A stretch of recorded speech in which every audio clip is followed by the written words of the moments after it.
Hey, welcome. Today, we're going to dive into one of the absolute cornerstones of radio, amplitude modulation, or as you probably know it, AM. It's this fantastic idea that is so brilliantly simple, but, as we'll see, also surprisingly wasteful. We're going to look at how it all works, uncover its hidden flaws, and then check out the clever upgrades that made it so much better. Let's get right into it. So it all kicks off with a really basic problem. The sound of your voice, well, it's a low-frequency signal, and on its own, it just doesn't have the juice to go very far. It kind of just fizzles out. So the big question is, how do you take that information, your voice, and give it the power it needs to travel across cities or even continents? Well, the solution is pretty genius, and it involves two main things. First, you've got your message signal. That's your voice. It has all the important information, but it's weak. Then you've got something called a carrier signal. Now this thing is a beast. It's a super powerful, high-frequency wave that can travel for miles and miles. The only catch? It's completely empty. It has no information at all. Think of it like a really fast, empty delivery truck. The whole game is about figuring out how to get your message into that truck. And that brings us to the first and honestly the most straightforward way anyone thought of to load that message onto our delivery truck. A technique called amplitude modulation. The idea is just beautiful in its simplicity. Seriously, all you do is take that powerful carrier wave and you change its amplitude, its strength or its height, so that it perfectly traces the shape of your voice signal. The carrier's super fast frequency doesn't change a bit, but its strength now literally is the message. So what you're left with is this high-frequency wave that can go the distance. But, and this is the cool part, if you were to trace the very peaks of that wave, what engineers call the envelope, you'd see a perfect outline of your original voice. The information is now riding on a signal that's finally strong enough to be broadcast out into the world. Now, for decades, this was totally revolutionary. It changed everything.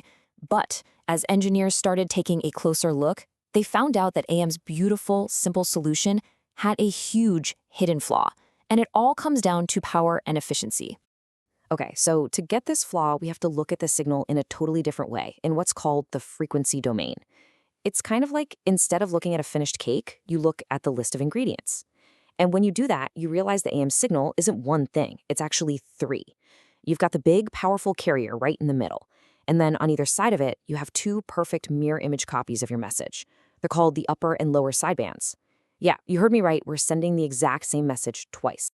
And this is where it gets really crazy. All of your information, everything you actually want to send, it's all packed into those two sidebands. So what about the carrier, that big, powerful signal in the middle?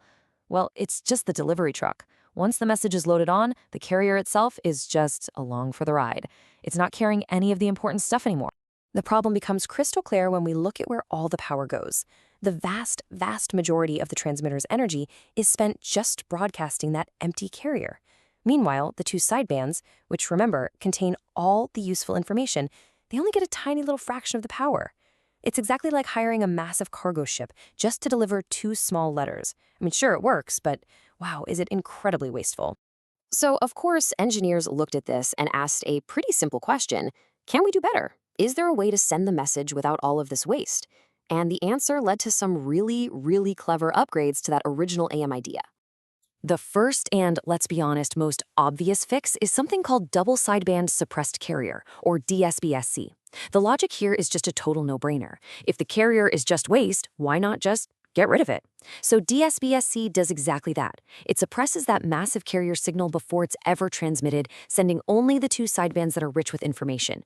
And boom, right away, the whole process is way more power efficient. But wait a second, why stop there?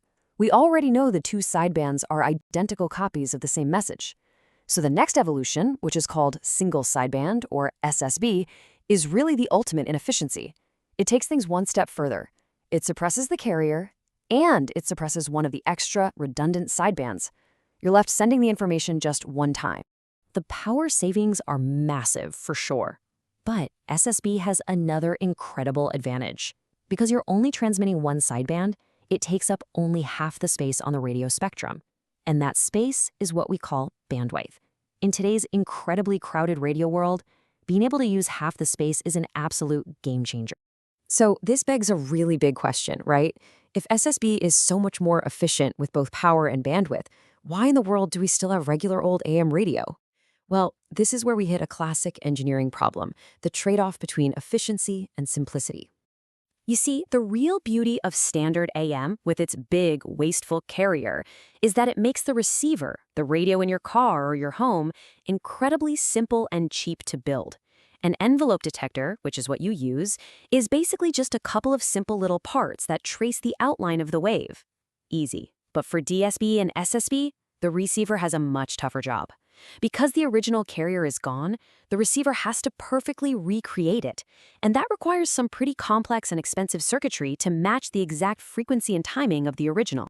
So this really brings it all together. You've got your standard AM, it keeps the carrier, it uses a wider chunk of bandwidth, but it's super simple to decode. Then you have DSB-SC, where you get rid of the carrier to save power, but you need a more complex receiver. And finally, SSB, the king of efficiency, which saves power and cuts bandwidth use in half, but it demands the most complex receiver of them all. And that kind of leaves us with a final thought, doesn't it? This trade-off, this battle between the cheap, simple, but inefficient AM and the complex but super efficient SSB, that's not just some piece of radio history. It's a question we still face in technology all the time. As we design our communication systems for the future, what do we care about more? Do we want maximum efficiency, no matter the complexity? Or do we want universal simplicity?